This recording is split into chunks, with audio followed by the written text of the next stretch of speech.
When Grady was first diagnosed, he was only 23 months old.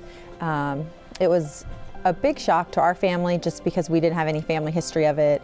At that time, I didn't know anyone that had type 1. I said to the nurse, because he was 1 month shy of being 2, and I said to the nurse, so he can't eat birthday cake?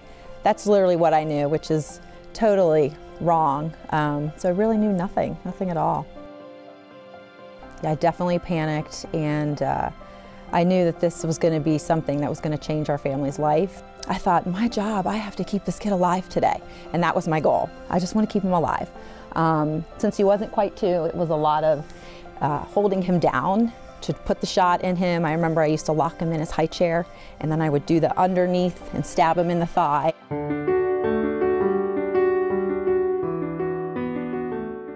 We switched to the pump after 7 months. It kind of felt like new life.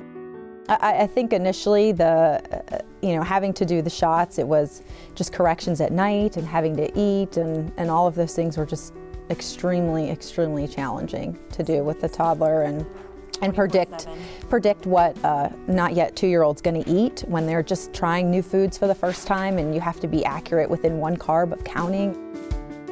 For Grady, not being able to explain what's wrong with you, what has failed in your body, and he'd just look at me as I would go in. He would see the needle, and instantly the way he would look at me was, who are you and what are you doing to me? And that loss of trust was heartbreaking, just heartbreaking.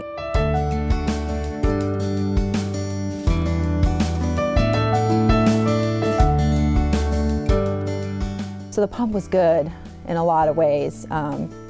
From that perspective, less shots, more flexibility in treatment. And as we've grown from a baby to a toddler to a now 7-year-old, we're getting into doing sports. So we're really getting that benefit of it, and we're able to decrease his basal rates so he can be more active and not drop low. That's been great. And it's also more discreet too. So when we're in a restaurant, it's a matter of pushing a couple buttons, and we're such a tech society that it looks like I've just got my iPhone out and we're just putting it in and we're done, versus drawing up the syringe.